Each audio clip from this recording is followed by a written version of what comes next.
পুনৰ চৰকাৰী নাৰ্ছৰ ফৰ্ম আহিছে। ইয়াত অসমৰ প্ৰত্যেক জিলা বা গাঁৱৰ ছোৱালীয়ে নাৰ্ছৰ ফৰ্ম ফিলআপ কৰিব পাৰিব। যিটো মোবাইলতে এই ভিডিঅ' চাইছে সেই মোবাইলতে নাৰ্ছৰ ফৰ্ম ফিলআপ কৰিব পাৰিব। যদি কেণ্ডিডেটৰ caste general OBC MOBC SC ST হয় তথাপিও ফৰ্ম ফিলআপ কৰিব পাৰিব।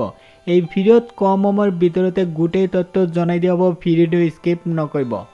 ইয়াতে চাই লওক, ইয়াত কৈছে যে আবেদন বিচাৰিছে DHSFW মানে ডাইৰেক্টৰ অফ হেল্থ সাৰ্ভিসৰ পৰা এইটো আবেদন বিচাৰিছে ANM নাৰ্ছৰ ট্ৰেইনিঙৰ। ইয়াতে চাই লওক, নেম অফ কোৰ্ছৰ নাম হ'ল ANM।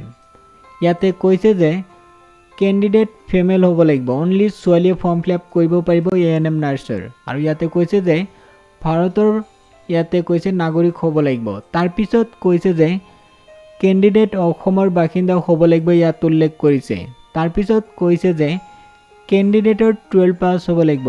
যিসকল কেণ্ডিডেট HS পাছ হৈছে আৰ্টছৰ ছায়েন্স বা কমাৰ্চৰ পৰা সেইসকল ছোৱালীয়ে ফৰ্ম ফিলআপ কৰিব পাৰিব।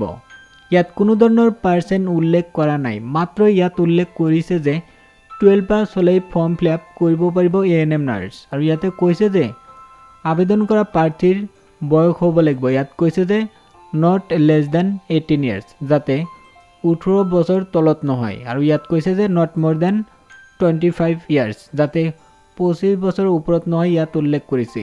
আৰু যিসকল candidate SC ST OBC MOBC হয় সেইসকল কেণ্ডিডেট 3 বছৰ ৰিলেক্সেশ্যন পাব, ইয়াত উল্লেখ কৰিছে। মানে 28 ইয়াৰ্ছলৈ ফৰ্ম ফিলআপ কৰিব পাৰিব SC ST OBC কেণ্ডিডেট। তাৰপিছত ইয়াতে কৈছে যে কেণ্ডিডেটৰ অনলাইন এপ্লিকেশ্যন ফৰ্ম ফিলআপ কৰিব লাগিব। ফৰ্মৰ লিংক এই ভিডিঅ'ৰ ডিছক্ৰিপশ্যনত দিয়া থাকিব। ইয়াতে কৈছে যে কেণ্ডিডেট যেতিয়া অনলাইন ফৰ্ম ফিলআপ কৰিব তেতিয়া সেল্ফ এটেষ্টেড ডকুমেণ্টছবিলাক দিব লাগিব।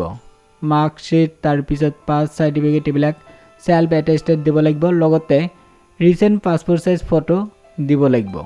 ইয়াতে কৈছে যে ফৰ্ম ফিলআপ আৰম্ভ হ'ব ডিচেম্বৰ মাহৰ 1 তাৰিখৰ পৰা, লাষ্ট ডেট হ'ল ডিচেম্বৰ মাহৰ 10 তাৰিখ।